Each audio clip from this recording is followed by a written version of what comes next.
Hi guys, if you like this video, smash that like button. Click subscribe because that really helps us to bring you new videos. And don't forget to click the bell or you might miss out on our new stuff when it comes out.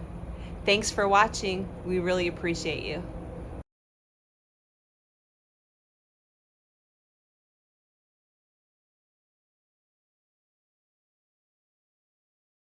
All right, welcome back to the Mission RV Services channel. Here we are again on our knees working on a electrical system.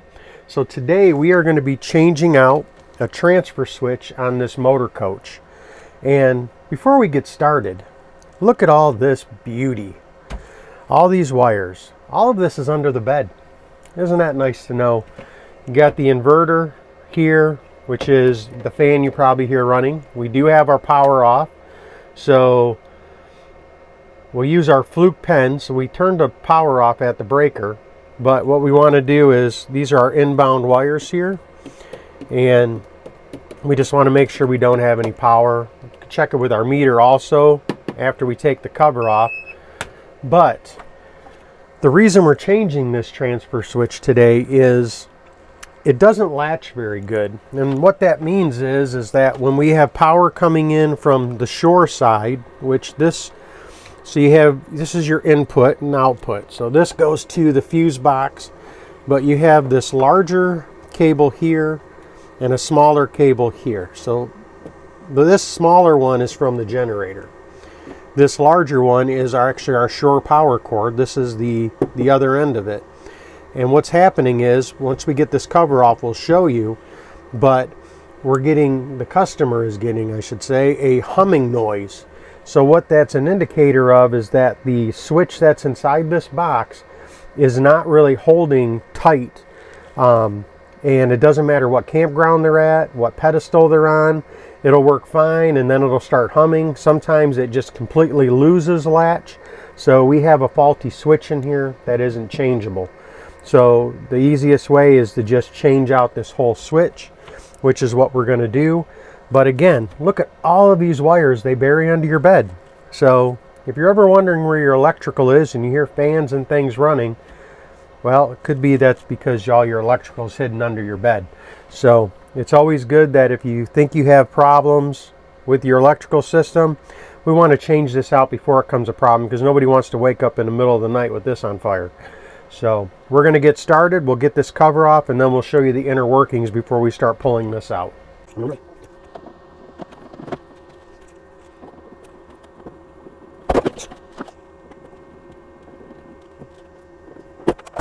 Okay, so what we have here. So again, when we had the cover on, we were talking about the two lines. So this is what the transfer switch does. So really this is protecting our circuitry. So say you're at a campground, you have your generator going, and somebody kicks on your shore power because you're plugged in for whatever reason. So when this is on, this circuit over here is a primary circuit. So right now you see these aren't latched at the moment because we have no power going to it. As soon as power is introduced to this circuit, this sucks down. So it's got like a magnetic pull. It pulls that straight down. It completes the circuit. And then so you have your two legs, and then you have your neutral, and then there's a ground, and then it goes through to here, same thing, and it passes to this side, and then it goes off to the circuit breaker box. So this side's the generator. So in this, the generator is always going to be the primary, even though most of the time we're running off of the shore power side, which is this side over here. The reason that this is the primary is that if for some reason, say you're plugged into the pedestal, you have a power failure, so you kick the generator on. This particular coach has an auto gen start. So if it senses the temperature is getting too high and you're not here, there's a power failure, you got the pets in here, the AC kicks on, generator auto starts, kicks that AC on, well then the shore power is reintroduced. Well, if that happens, what would happen is, instead of having the two legs of 120 volts each. Here, now all of a sudden we're going to have 140 or 240 volts times 2 trying to run through that circuit. So we don't want that. So what happens is, as long as this main circuit is engaged, this one here doesn't engage at all until the power is removed from circuit 1. Then the shore power circuit kicks on and this will latch down. The issue that the customer's having with this one is this thing will hum like crazy. Every once in a while this will pull up and just pop out, and they shut everything down and let it sit for a while. This will get warm too. It'll cool off, and then they can kick it back on and it'll relatch. Not every time, but sometimes. So being under their bed and that humming in the middle of the night and the issues they're having, it's time just to replace this. It shouldn't be too bad. We've got 4 wires here. As you see, we've got our 2 legs, our neutral, and our ground.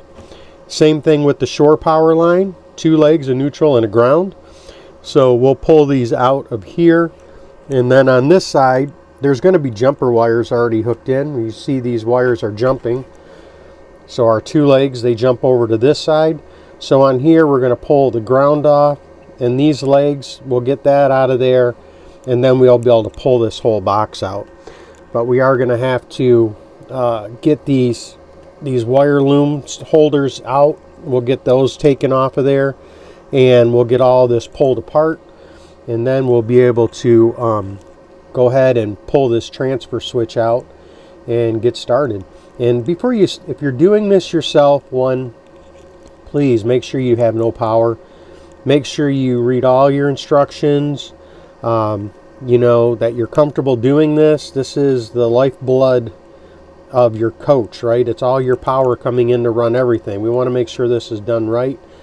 Take pictures. So you'll see me take pictures of this, even though we've done a bunch of these, where I'm still going to take pictures because I want to see where everything goes, and that way I have a reference point if I need it. Say I get called away, I get talking to another customer or the customer for this job.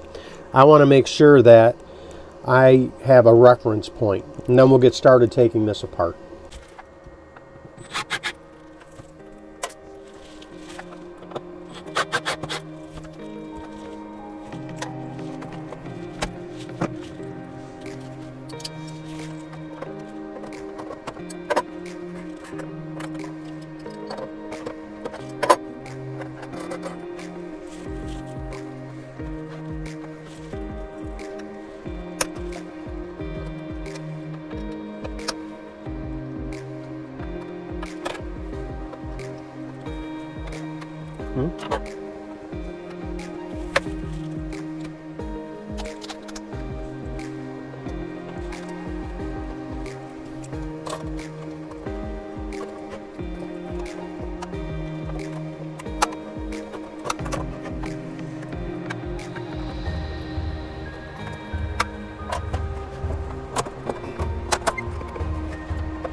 Okay, so we have all our wires off now. And again, I'll reference back to our photos, but the good thing is we shouldn't have to strip any wires. Everything, because we're doing pretty much a direct replacement. The model number is one different than this, but it is really the same transfer switch, just age. But all our wiring will go back in the same way. Just make sure you have your rings. Same thing on this side. And then we have a neutral that's going to go in here. But we're ready to pull this out of here now. So you'll see here we have these punch outs. So the new one is going to have, none of these will be punched out on the new one. So what we're going to do is we're just going to match the punch outs exactly. So that way everything is going to be as plug and play as possible. But you'll see here too, you have instructions. Shore power in, that we talked about already. So here's our shore power inside. Here's our shore power wire. Our generator inside, our generator wire. And then if we flip over, well, it doesn't tell you anything, does it? But this is our outside. So the top of the cover, let me grab that. You'll see, like this is where the cover, so input is coming in from the generator, coming in from shore power input, and then output going to our circuit breaker panel. So that's what we're going to do now. We're going to start prepping the other unit to get it put in here. Okay, so we've got our new unit just set in place right now. Remember your rings, because these are what's going to hold your clamps on here. And like I said, we're not taking any of this off. We're not trying to reinvent the wheel. We're just doing a swap out.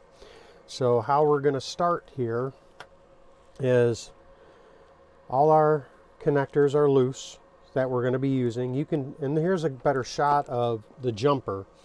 So when the generator side is coming in and this side is latched down, it sends the power through here, comes into here, and then it's going to attach to our electrical box side. So we'll do that one last. So what we're going to do is we're going to do this one first. We'll get our shore power hooked up to here and our ground on, because this ground here is going to go over the top of that one there. So just to make it a little bit easier on ourselves, you can do it however you want. That's just how we're going to do it today. And then here is your wiring diagram from Southwire for this particular unit. So again, always make sure that you are keeping an eye on that. And if you're doing this yourself, you know, this is good. And Southwire is a good company. You can call them if you have any questions. But we're going to get started, and let's get this wired back up.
Okay, now that we have all our wires tightened back up and we're in the proper order on all our circuits, so now the next thing we'll do is we're going to test it, but we'll also tighten up our wire loom holders, make sure everything's snug. Before we mount this back to the floor, we want to test it. So what we're going to do when I go out and kick the power on, I'll have Jen hold the camera up right here so you'll get to see this suck down and latch. And when it does that, you'll hear like a ka-chunk noise. So that chunk, sometimes you'll hear that when you kick your pedestal power on when you're at the campground. So that is this circuit pulling that down and completing the circuit to our circuit box. So that's the next thing we'll do. I'm going to tighten these up and just make sure everything is snug, and then I'll go outside, we'll turn the power on, and we'll show you what that looks like.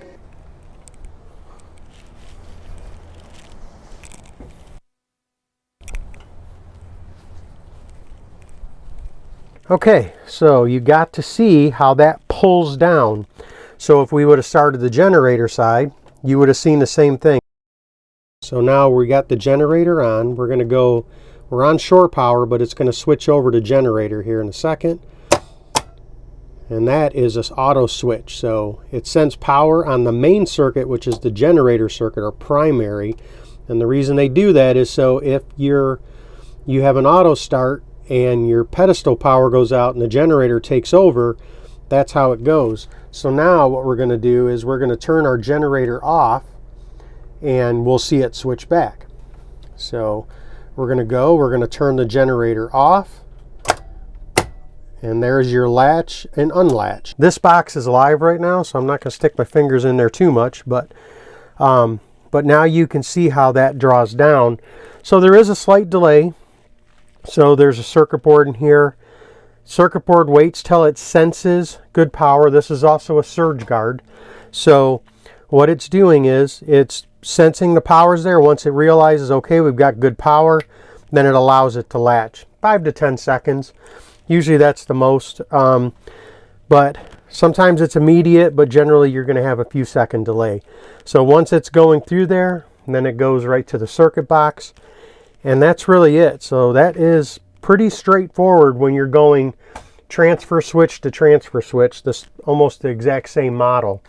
So just like I said, take pictures, make sure you're putting your wires in the exact same way. But I'm going to wrap this up. I'm going to screw this back down, get our cover back down, and then we'll be off to the next job. If you thought this video was helpful, click that like button, hit subscribe if you haven't already. Share this video if you know somebody else who's having transfer switch problems, and you can go from old and scary to new and sexy.